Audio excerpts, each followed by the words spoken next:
Merci de nous retrouver pour la seconde partie de votre émission Toute la vérité.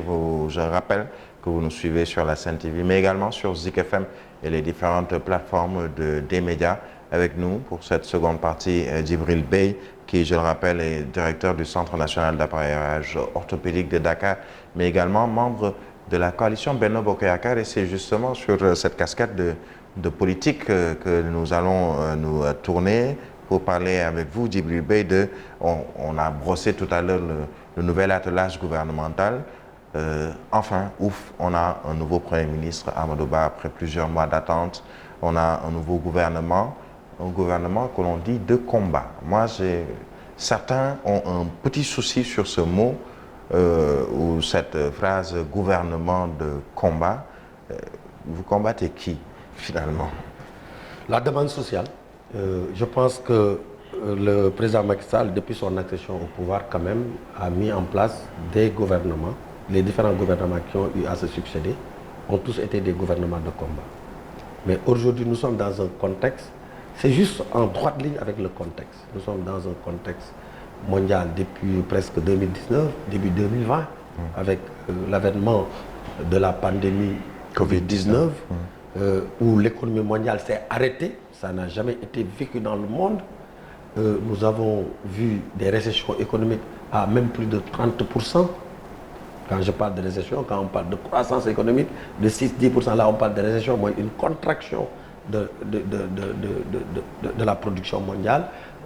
Dans certains pays, ça a atteint 30%. Dans nos pays, nous avons perdu nos croissances que nous avions eues de 6%. De 2014 à 2018-2019, le Sénégal était vraiment sur une très belle voie pour pouvoir quand même prétendre à l'émergence vers même avant 2030.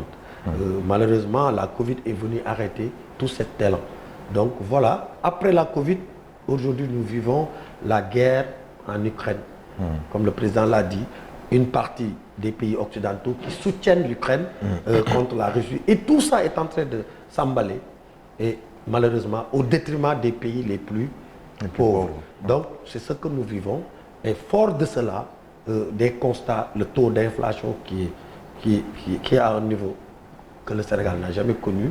Le kilo de l'oignon à 1000 francs. J'ai eu à l'acheter au marché. Donc, je le sais. C'est costaud, c'est insoutenable. Je pense que le président a eu quand même ce patriotisme et cette affection sur son pays pour dire quand même il faut qu'on essaye de faire des efforts malgré les moyens limités. Et il a voulu donner de l'espoir aux Sénégalais. Et il a voulu aussi motiver son gouvernement pour leur dire vous êtes un gouvernement de combat. Je pense que c'est comme ça qu'il faut cette lecture. Mais un gouvernement de combat, c'est quand même, vous parliez de problèmes financiers et économiques au Sénégal, c'est quand même pas moins de 38 ministres, des ministres auprès d'un ministre de tutelle, financièrement également. Cela a un coût, alors qu'on devrait peut-être plus parler de réduire les dépenses au niveau de l'administration. Est-ce que 38 ministres, dans justement un contexte mondial, pour ne pas dire africain, sénégalais, qui est assez difficile économiquement, est-ce que finalement ce n'est pas plus un autre message qui est perçu par le peuple que celui d'aller au combat, puisque quand même trop plein de ministres, c'est aussi trop plein de dépenses? Par exemple, je vais vous dire une chose. En fait, il ne faut pas s'attarder trop sur le nombre de ministres, parce que nous ne sommes pas la France, nous ne sommes pas les États-Unis. C'est des pays quand même qui ont réglé les préalables. Ils sont dans le développement. Ils font une gestion courante de leur pays. Ici, nous sommes dans des pays où tout est urgent. Et je vous le dirai, un directeur général, un directeur national, s'il n'a pas une équipe par rapport à la charge de travail dont nous faisons face, mais très sincèrement, il ne va pas atteindre ses objectifs. Et je pense qu'il faut mettre devant l'atteinte des objectifs et les résultats. Mais pas, c'est pas les moyens s'attarder. Parce que si vous prenez, je donne l'exemple, on fait une petite simulation, 38 ministres, on y va vers 25 ministres. Il y aura peut-être 10 ministres de moins ou 12. Le salaire d'un ministère, les véhicules, tout ça, ça ne peut pas tourner autour de 30 millions. Rapporté au budget du Sénégal, 5 000 milliards, c'est vraiment négligeable. Il ne faudrait pas que les politiques qui sont de l'autre côté nous mettent dans des situations stériles parce qu'ils n'ont pas peut-être d'argument de dire oui, on pouvait. Non, je crois que Birahim, très sincèrement, hein, je ne parle pas pour Macky Sall, je parle en tant que Sénégalais. Je crois que la personne qui a été élue par les Sénégalais pour régler leurs problèmes, on doit lui donner tous les moyens nécessaires pour que in fine, on va évaluer, c'est le peuple qui va évaluer. En 2024, il devra être évalué. Donc, voilà mon point de vue. Mais l'évaluation, Djibril Bey, l'évaluation a été déjà faite avec les élections territoriales où on a vu une grande percée de l'opposition dans certaines collectivités territoriales ou collectivités locales. L'évaluation a été également faite durant les dernières élections législatives pour la première fois au Sénégal, depuis en tout cas qu'on a une Assemblée nationale, pratiquement l'opposition et ce qu'on appelle la majorité au pouvoir sont pratiquement sur la même longueur, je veux dire, ont le même nombre de députés, et même mieux ou pire, on se rend compte que vous commencez même à perdre certains de vos députés, par exemple le cas d'Aminata Touré, qui est de Benno Bokk Yakaar, mais qui a un peu tourné le dos au président Macky Sall, justement à cause de ce gouvernement de Amadou Ba et peut-être de la présidence de l'Assemblée nationale. Cela veut dire qu'aujourd'hui, l'évaluation est quand même faite. Est-ce que vous avez appris de ces résultats? Oui, vous savez, moi je ne dirais pas cela, parce que la majorité des Sénégalais ont voté en faveur du président Macky Sall. Vous serez aux États-Unis. En 2019, pour la présidentielle. Je donne l'exemple. Oui. Si nous étions dans le système américain, les élections législatives, s'ils étaient des élections présidentielles, dans le contexte des États-Unis, le président Macky Sall serait élu. Donc c'est relatif. Parce que le président américain, il est élu au premier tour. Il y en a pas on ne parle pas de majorité absolue. Donc il ne faut pas avoir... quand vous êtes premier, vous êtes élu. Or, le président Macky Sall, quand même, il est premier. Je pense que Benno Bokk Yakaar a tourné autour de 1 700 000 voix, contre 1 100 000. Pour les locales, il faut relativiser, parce que nous avons beaucoup de listes. Moi-même, j'ai eu des personnes que je connais très bien, aux HLM, partout ailleurs, qui sont dans Benno Bokk Yakaar, qui ont constitué leur liste. Maintenant, nous pouvons mesurer le degré peut-être, effectivement, d'engagement des Sénégalais vis-à-vis du président Macky Sall. D'abord, par rapport aux élections législatives, ça, il est clair. Nous avons effectivement perdu du terrain, il faut le dire clairement. Mais nous sommes toujours premiers, ça c'est un. De deux, c'est dans un contexte extrêmement difficile. Vous savez, l'augmentation des prix, tous les prix ont augmenté. Et les populations vivent difficilement. Mais ces populations-là, lorsqu'ils vont voter, c'est surtout ces conditions de vie qui poussent à voter peut-être contre le président Macky Sall. Donc c'était un vote contre le président Macky Sall, mais pas forcément contre les Djibril Bey ou les hommes politiques membres de Benno Bokk Yakaar qui ont investi dans leur localité pour les élections législatives. Ils ont voté pour montrer que les conditions de vie actuelles sont extrêmement difficiles, ce qui est le cas. Donc c'est pas contre le président Macky Sall, mais c'est lié à la forte demande sociale par rapport au contexte actuel. C'est un vote sanction finalement? Je pense aujourd'hui que Benno Bokk Yakaar a été résilient. Parce que si nous étions dans d'autres pays, certainement, le pouvoir pouvait même perdre la majorité. Mais c'est pour dire que les populations font toujours confiance au président Macky Sall, malgré le contexte que c'est 1 700 000 qui ont voté en sa faveur. Et ça, il est important de le dire. Le contexte macroéconomique, le niveau général des prix, les problèmes au niveau du secteur de la santé que nous avons vécu cumulativement. Et tout ça, quand même, a contribué à, naturellement, avec quelque part une désinformation et une manipulation de l'information de certains hommes politiques. Vous parlez là de l'opposition, finalement. Oui, vous savez. Mais l'opposition a profité, entre guillemets, hein, je dirais, si je vous comprends, d'une certaine situation pour tirer un peu la couverture. Mais là c'est pas une désinformation. Dire que les prix ont augmenté, la vie elle est chère, c'est pas une désinformation.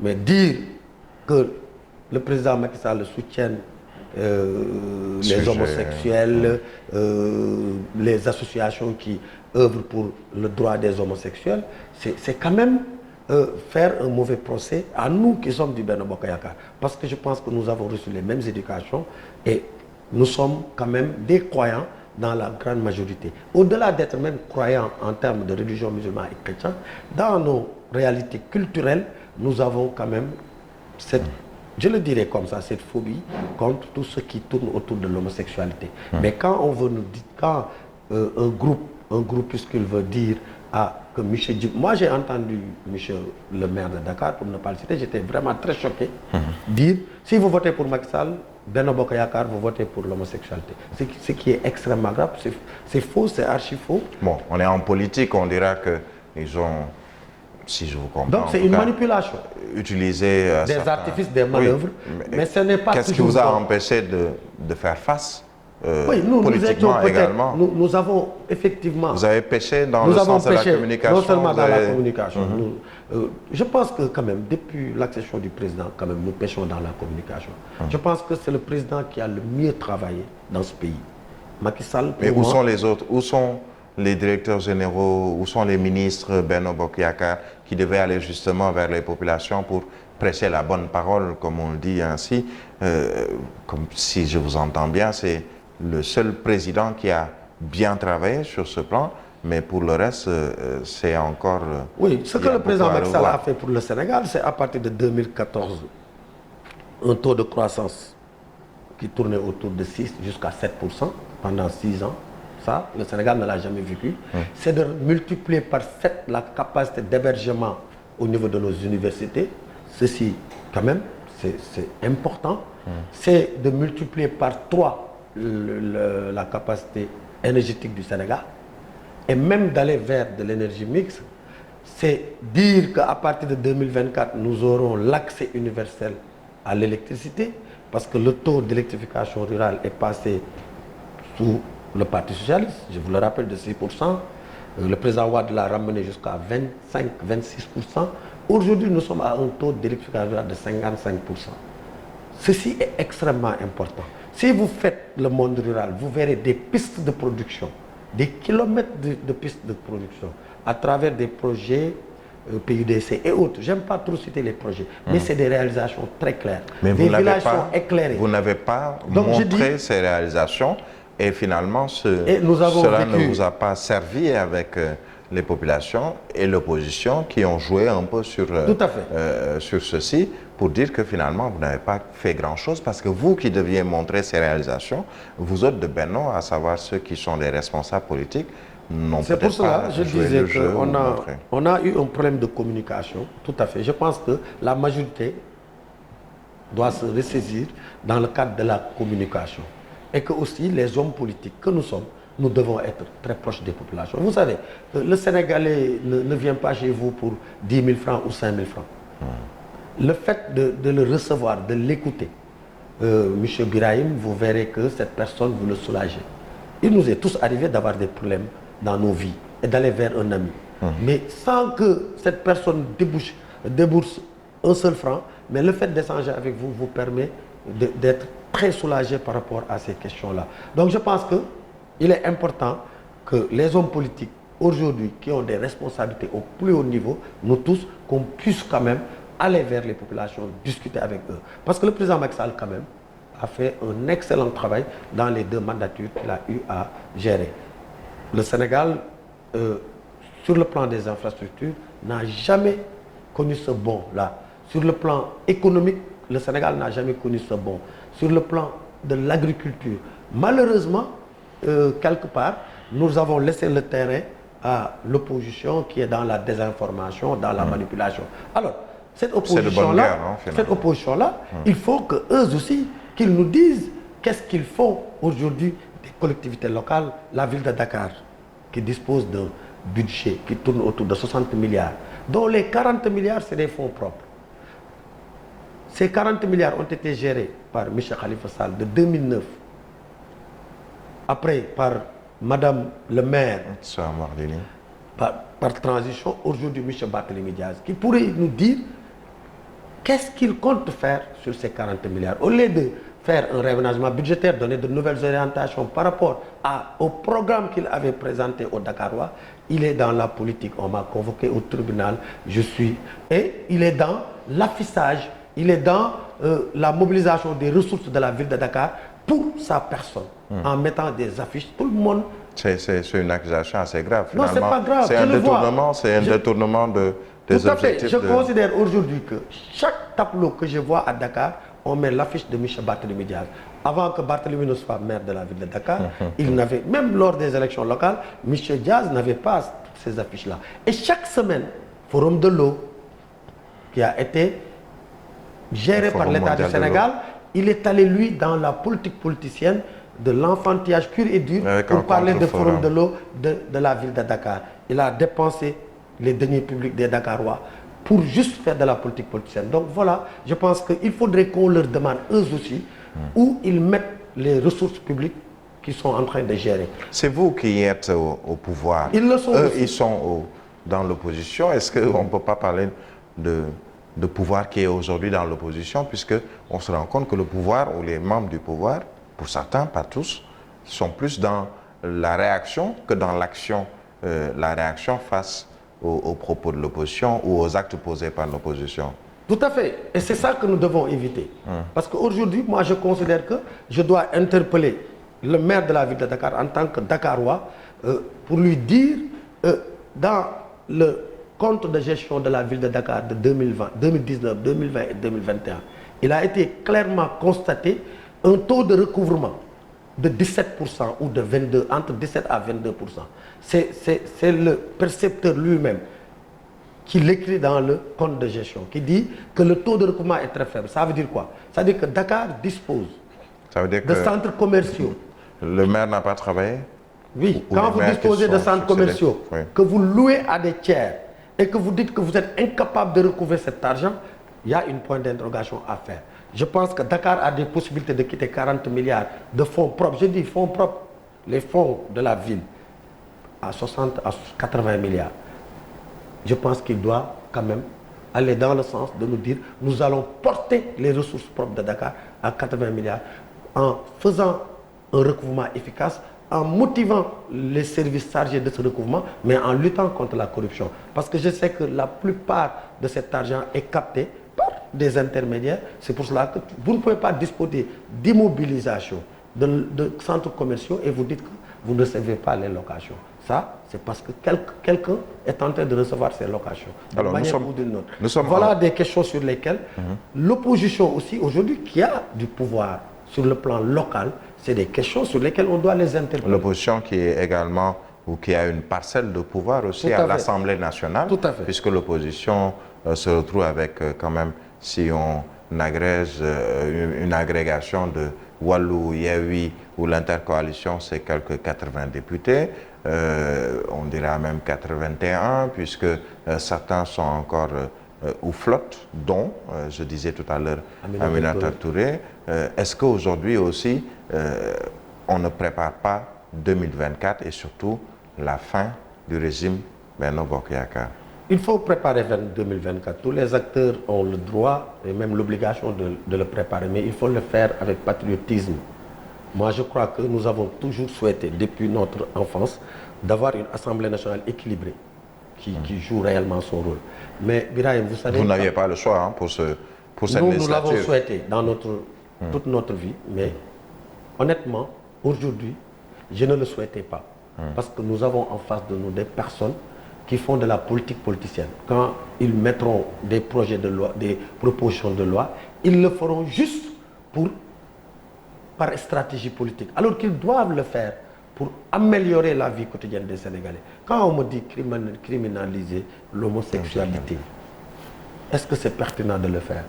C'est un fait social qui est là. Les sociologues pourront nous dire. C'est un fait social, l'homosexualité. C'est un délit au Sénégal depuis que nous avons hérité de notre droit positif, que nous avons importé de la France. Donc c'est quelque chose qui est déjà sanctionné. Est-ce que rendre la sanction, au lieu de mettre la personne entre 0 à 5 ans de prison, de le mettre à 10 ans ou au-delà de 10 ans, est-ce que ça peut régler ce fait social? Non. On n'est pas en train de trouver des solutions. Ils sont en train de travailler dans la politique politicienne pour contrecarrer le président Macky Sall. Or, Vous savez, le Sénégal n'est pas un pays en autarcie. Nous vivons dans un monde où nous ne pouvons pas faire tout ce que nous voulons. Aujourd'hui, si le président Macky Sall voulait aujourd'hui bafouer, je le suppose, bafouer la Constitution, faire ce qu'il veut, mais les Nations Unies, eux-mêmes, ils vont aller vers l'Union européenne, vers les Nations Unies. Ça veut dire quoi? Ça veut dire que le Sénégal est partie prenante d'une mondialisation et le Sénégal a l'obligation de respecter certaines dispositions internationales. Et ce pays, si on veut le mettre en mal avec le monde, regardez aujourd'hui ce que Poutine est en train de vivre, regardez ce que la Russie est en train de vivre. Vous faites tourner le dos à tout le monde. Donc on ne doit pas être dans la politique politicienne. L'homosexualité, c'est un fait social. Analysons le fait et trouvons des solutions. Parce que moi, je pense que si vous le criminalisez et que vous mettez les personnes en prison dans la proximité actuelle de nos prisons, est-ce que vous n'allez pas plus contribuer à augmenter ou à faire la promotion de l'homosexualité? Donc, on ne les attend pas dans ces propositions. C'est un point qui est on ne les attend pas dans ces propositions de loi. On les attend dans des propositions de loi vraiment qui vont améliorer le quotidien des Sénégalais. Et quand on nous dit majorité mécanique, mais il n'y a pas de majorité mécanique. Quand vous êtes dans le cadre d'une coalition, vous gagnez ensemble le pouvoir, il faut l'exercer ensemble. Et c'est normal que les députés avec qui vous avez les mêmes visions puissent vous accompagner. Cela ne veut pas dire quand même que ces députés ne doivent pas contrôler. Ils doivent même contrôler le gouvernement pour aider le président de la République à être au moins averti sur des déviations qui peuvent arriver dans le cadre du budget règlement ou dans l'évaluation des politiques publiques, que des résultats ne soient pas atteints. Il faut qu'on aille jusqu'à même sanctionner positivement ou négativement un ministre qui n'a pas atteint les objectifs qui lui sont fixés. Question assignée. Alors, vous avez un temps court, puisqu'il vous reste à peine, on est en 2022, presque fin 2022, et il vous reste encore jusqu'en 2024 pour pouvoir au moins faire ce que vous n'avez pas eu à faire ou ce que vous n'avez pas eu le temps de faire depuis 2012. Le président Macky Sall devra quitter de toutes les façons en 2024, puisque c'est en tout cas le souhait de l'opposition, c'est le souhait de certains. Il ne peut y avoir un troisième mandat ou une troisième candidature à la candidature. Est-ce qu'on peut dire que le temps vous est compté aujourd'hui? Oui, vous savez, pour la question de la mandature, moi, je n'aime pas trop me pesantir sur cela. Je crois que le droit l'a réglé. Ce n'est pas à moi, parce que chaque jour que Dieu fait, des milliers de Sénégalais sont au tribunal, des jugements sont donnés, et même s'ils ne sont pas d'accord, les Sénégalais subissent ces jugements-là. Donc ce n'est pas aux hommes politiques de dire que Macky Sall n'a pas droit à 1 ou 2 mandats. Je pense que Macky Sall est un citoyen sénégalais, il a le droit de déposer sa candidature, il le déposera s'il le souhaite, et les organes qui sont prévus par notre pays pour statuer sur la question, statueront sur la question. Moi, je suis légaliste. C'est quoi? C'est le Conseil constitutionnel? Je dis, vous savez, j'ai même écouté le maire de la ville de Dakar. Toujours se battre les médias. Non, je ne fais pas allusion à lui. Parce que, personnellement, j'ai mon point de vue sur la question. Mais je dis, lui, il le disait lors des élections référendaires, pour dire, si vous votez la constitution de Macky Sall, il pourra briguer un mandat à partir de 2024. Et moi, personne ne me verra marcher ou lutter contre cela parce qu'il sera dans le droit. Aujourd'hui, je dis que la question ne revient pas à Barthélémy de le dire. Ça ne me revient pas de le dire. Je dis juste que le président Macky Sall, en tant que citoyen du Sénégal, a le droit, comme mon fils qui a le droit d'aller faire son bac, a le droit d'aller déposer son dossier. Il dépose son dossier auprès de l'office du bac. C'est à l'office du bac de dire qu'il est légalement candidat. S'il n'est pas candidat, mais ce n'est pas au voisin d'en face qui va sortir pour dire à mon fils, tu ne vas jamais déposer. Et cela, ça remet en cause les fondements de la République. Il faudrait que nous, hommes politiques, nous soyons plus humbles. Parce que chaque jour que Dieu fait, des jugements sont posés sur des Sénégalais qui l'acceptent avec amertume, sur des familles. Je viens tout de suite du tribunal, j'ai vu énormément de familles qui pleuraient, mais ils l'acceptent parce que c'est l'autorité de la chose jugée. Donc il faut que nos hommes politiques soient humbles et ne soient pas toujours dans... Moi je le pensais lors des élections législatives, très sincèrement. Lorsque la liste de Dakar a été validée, de Yewwi Askan Wi, très sincèrement, sans politique politicienne, j'étais très choqué. J'ai dit, le Conseil constitutionnel n'a pas lu le droit. Je l'ai dit, chez moi. Mais je l'ai respecté. Je n'avais plus à marcher. Donc, voilà comment doit se porter un républicain. C'est d'ailleurs dans ce cadre, nous avons vu récemment ce qu'ils ont fait à l'Assemblée nationale. Cette violence inouïe, cette arrogance. Moi, je me dis, aujourd'hui, il faut que les Sénégalais, qu'on soit debout pour dire non à ces comportements-là. Et c'est dans ce cadre d'ailleurs que nous avons initié, avec d'autres Sénégalais qui sont dans d'autres partis politiques, et même certains dans l'opposition, un front républicain. Ande, Wattu, Sunu Sénégal. Nous allons lancer ce mouvement sitôt pour pouvoir barrer la route quand même à ces tentatives de déstabiliser notre pays. Parce que nous sommes dans une zone quand même où nous avons un cercle de feu autour du Sénégal. Je pense que le pouvoir ne vaut pas la peine quand même de brûler ce pays-là. Et quand même, ceci il faut est valable dire que, et pour l'opposition et pour le pouvoir. Mais ce que j'ai vu la dernière fois, Guy Marius Sagna, que je connais très bien, nous nous sommes rencontrés à l'université. C'est vrai qu'il était toujours belliqueux, parce qu'une fois, pour la petite histoire, nous étions en réunion, il a voulu m'agresser. C'était pas méchant, mais c'était quelqu'un de belliqueux. Et donc, il est toujours dans cela. Et ça, je pense qu'aujourd'hui, quand on te dit honorable député, vous devez... Je ne mettrai jamais mes pieds sur cette table, par respect à l'institution. Je ne mettrai jamais une photo de Benno Bokk Yakaar dans ce bureau, par respect à la République. Pourtant, lorsque je suis allé à la ville de Dakar, en tant que directeur du Centre national d'appareillage orthopédique, pour négocier une convention de prise en charge des Sénégalais qui sont dans le besoin d'être appareillés, mais étant dans le bureau du directeur de l'action sociale, que je salue au passage, mais j'ai trouvé des posters de Yewwi Askan Wi. Ce n'est pas républicain.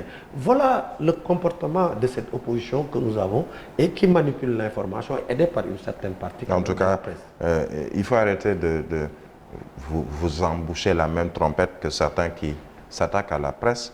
On a vu, vous parlez de Barthélémy Diaz, brocarder la presse, certains de l'opposition qui s'en prennent à la presse, vous autres du pouvoir également qui vous prenez aussi à la presse. Finalement, la presse a bon dos. Pourquoi s'attaquer à la presse pour des problèmes politiciens qui vous concernent, vous, exclusivement? La presse n'est pas utilisée, comme vous le dites, pour faire pour l'un ou l'autre camp, finalement. Oui, vous savez, moi, je ne peux même pas attaquer la presse. Je félicite la presse et je dis l'État a l'obligation de protéger la presse. L'État a l'obligation d'accompagner la presse sur les questions de fiscalité et tout. Ça, je le crois. Parce que le rôle que vous jouez dans la démocratie sénégalaise est énorme. On ne peut pas l'évaluer. Quand vous permettez aux Sénégalais d'avoir les résultats en direct, je vous donne cette petite histoire. Lors des élections locales, nous pensions que nous allons gagner Dakar. J'étais dans le siège de l'APR. Il y avait des ministres. Mais il y avait le directeur de cabinet du président, M. Mahmoud Saleh. Nous avons eu les résultats au même titre que tous les Sénégalais. Et ça, je le sors pour le dire, j'étais content. Parce que je n'ai jamais été dans ce siège-là. Mais ce jour-là, lorsque nous préparions même les débatteurs pour aller sur les plateaux, on pensait que nous allons gagner. Et on a eu la surprise de perdre Dakar. C'est pour vous dire que le Sénégal est un pays quand même particulier, le monde entier nous respecte. Il ne faut pas que le monde entier voit un honorable député sur une table, voir un honorable député arracher le micro et que le lendemain, vous entendez une presse qui te dit les responsabilités sont partagées. Et pour dire cette dame, à la descente de cette dame, je n'avais même pas compris. Je pensais qu'elle était du Parti socialiste et qu'elle était du camp de Khalifa Sall. Quand je l'ai vue à la télé, c'est ce que je croyais. C'est après que j'ai su qu'elle est effectivement de Benno Bokk Yakaar à travers la composante Parti socialiste qui est avec Benno Bokk Yakaar. Mais si elle n'avait pas appelé les gendarmes et qu'il y ait mort d'homme, qu'est-ce qu'on aurait dit? qu'il est responsable. Je pense qu'elle a pris toutes ses responsabilités. Ce qui se passait à l'Assemblée nationale était très grave. Il faut le condamner. Il faut dire plus jamais ça. Il faut qu'on respecte les Sénégalais. Et il faut que les institutions de ce pays soient respectées. Parce que quand vous mettez, je le disais même au temps de Wade, je disais à son opposition, donc Macky Sall, le président Macky Sall qui en faisait partie, fauteuil bi nga bëgg a toog boo ko caxat-caxatee, après, ça va être très difficile de gouverner ce pays. Et nous sommes aujourd'hui dans cette sillage de rendre ce pays ingouvernable. Parce que demain, ces mêmes personnes vont remplacer le président Macky Sall, parce que c'est l'opposition d'aujourd'hui qui sera au pouvoir demain. Donc il faudrait qu'on s'efforce à pacifier l'espace politique. Et travailler pour les Sénégalais, discuter sur des questions comme l'éducation nationale. L'État met beaucoup de moyens, mais les produits que nous avons in fine, ce n'est pas le bon produit. Qu'est-ce qu'il faut faire pour corriger ces problèmes-là? Parce que quand vous êtes enseignant, vous recevez des étudiants qui ne savent même pas s'exprimer. Ça pose problème. Et vous voyez même que des étudiants étrangers, aujourd'hui, s'expriment mieux que le Sénégalais qui, quand même, il y a peu de temps, était au-dessus de la mêlée par rapport à cela. Merci Djibril Bey. On en est au terme de cette émission. Je rappelle que vous êtes le directeur du Centre national d'appareillage orthopédique, également membre de la coalition Benno Bokk Yakaar. C'en est tout pour cette émission de Toute la vérité. Merci à vous Djibril Bey. Merci Birahim, je remercie vraiment la Sen TV. Je pense que, je ne le dis pas parce que vous êtes là, c'est une télévision que moi je respecte beaucoup. Pour avoir, je suis souvent d'ailleurs, j'ai salué tout à l'heure un de vos collègues, que je trouve bien dans ses propos et tout. Je pense qu'il faut aller dans ce sens, éduquer, mettre la pression sur le pouvoir, il faut le faire. Parce que nous devons pas dormir sur nos lauriers. Nous devons respecter les Sénégalais et on vous remercie par rapport à cela. Mais aussi faire dire à l'opposition quand même, quand ils sont dans une posture qui n'est pas bien pour la République, d'arrêter. Voilà, mais je vous remercie. Et je salue M. Bougane et je salue l'ensemble du personnel de votre télévision. Merci à vous Djibril Bey qui est souvent même invité à l'émission L'Essentiel, donc c'est un peu sa maison. Merci à vous autres téléspectateurs de Sen TV et auditeurs de Zik FM. Dimanche prochain, un autre invité pour un nouveau numéro de Toute la vérité.